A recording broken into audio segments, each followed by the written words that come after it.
তো আজকে আমি তৈরি করব পাটিসাপটা। আর এই পাটিসাপটা খুব সহজে কিভাবে তৈরি করা যায় বন্ধুরা, সেটাই আমি দেখাবো।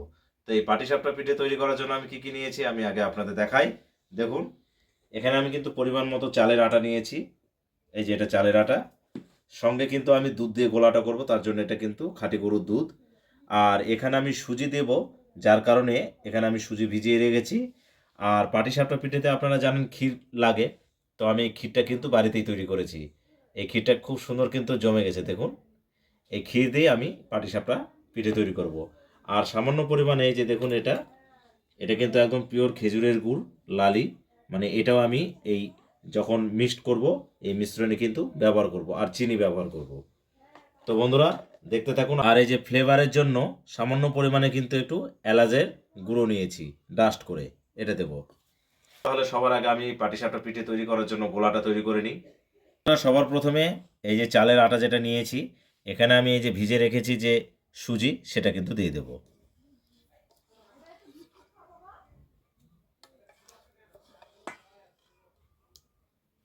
সুজির সঙ্গে এই চালের আটাটা আমি ভালোভাবে একটু মেখে নেব। তো বন্ধুরা এখন আমি এই যে এলাচ যে গুঁড়ো করে নিয়েছি এটা দিয়ে দেবো। তো বন্ধুরা দেখুন, চালের গুঁড়ো এবং এই যে সুজি ভিজে রেখে যেটা মিক্সচার করেছি, খুব সুন্দরভাবে আমি কিন্তু মিশিয়ে নিয়েছি। তো এখন মিষ্টির জন্য আমি এই যে চিনি ব্যবহার করবো, এই চিনিটা কিন্তু এখন আমি দিয়ে দেব, দিয়ে ভালো করে মিশিয়ে নেব। তো বন্ধুরা সম্পূর্ণ মিশ্রণ কিন্তু আমার কমপ্লিট হয়ে গেছে।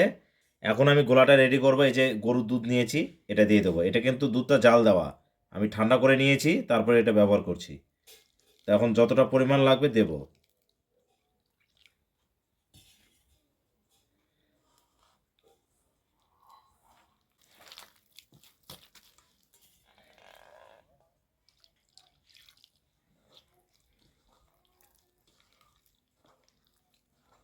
তো বন্ধুরা দেখুন, প্রায় গোলাটা কিন্তু হয়ে এসেছে। তো আমি খেজুর গুড় যে নালিটা নিয়েছি সেটা এখন একটু দেবো। এই যে দেখুন, একদম পিওর অরিজিনাল খেজুর গুড়ের যে নালি সেটা। তো এটা বেশি পরিমাণে দেব না, আগে যেহেতু চিনি দিয়েছি, শুধু একটু সামান্য পরিমাণে দেব।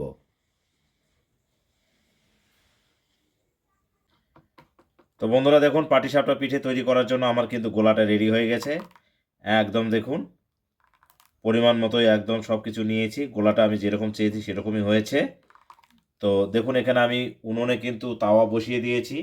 এই যে এই তাওয়াতেই কিন্তু আমি পাটিসাপটা পিঠেগুলো তৈরি করব। তো বন্ধুরা এখন এই পিঠেগুলো তৈরি করে নেব। তো বন্ধুরা তাওয়া আমার গরম হয়ে গেছে, এখন আমি তাওয়াতে তেল দেব। তো এই যে দেখুন, আমি একটা বেগুন কেটে নিয়েছি, আর তেল আমি এইভাবে লাগিয়ে নিচ্ছি যাতে করে নিচে না লেগে যায়।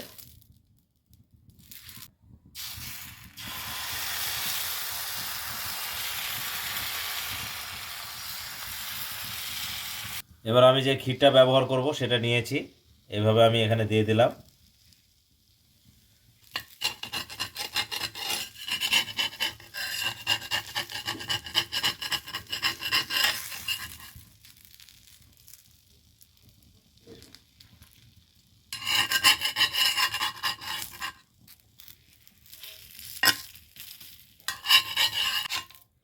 তো বন্ধুরা দেখুন, কত সহজে এই পাটিসাপটা পিঠেটা আমি তৈরি করে ফেললাম। তো আপনারা দেখলেনই, এখন আমি এই পাত্রে রাখবো এক এক করে। তো এইভাবে আমি সমস্ত পাটিসাপটা পিঠেগুলো তৈরি করে নেব।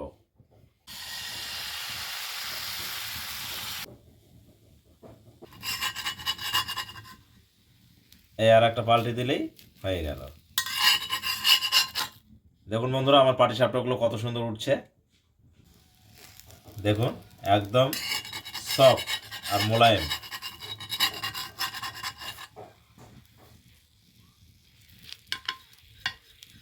দেখুন, কমপ্লিট। তো বন্ধুরা আপনারা দেখলেন, এই পিঠেটা যতবার তৈরি করা হবে ততবারই কিন্তু এই তাওয়ার মধ্যে তেল লাগিয়ে নিতে হবে, তবে কিন্তু খুব সুন্দর এবং সফটভাবে উঠবে। এখন আমি আবার গোলাটা দিয়ে দেব, তেল দিয়ে দিয়েছি।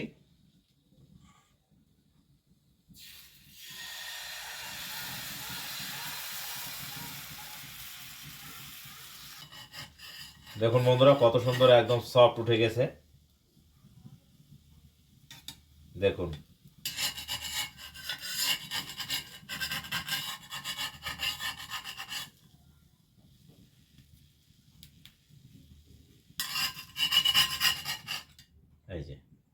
দেখুন প্রত্যেকটা পাটিসাপটা পিঠে কিন্তু আমার খুব সুন্দর উঠছে।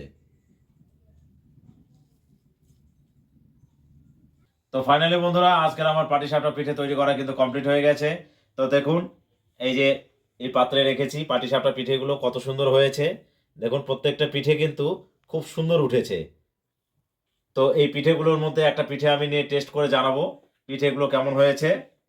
তো এখান থেকে আমি একটা নিয়েছি। তো দেখুন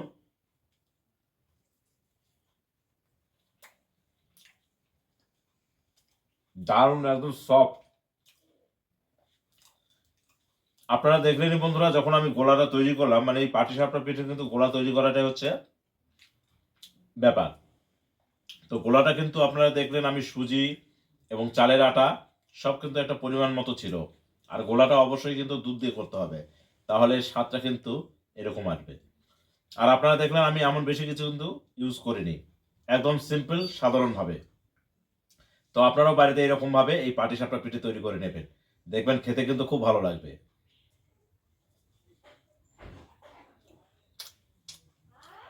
আহা, এত মোলায়েম, সফট।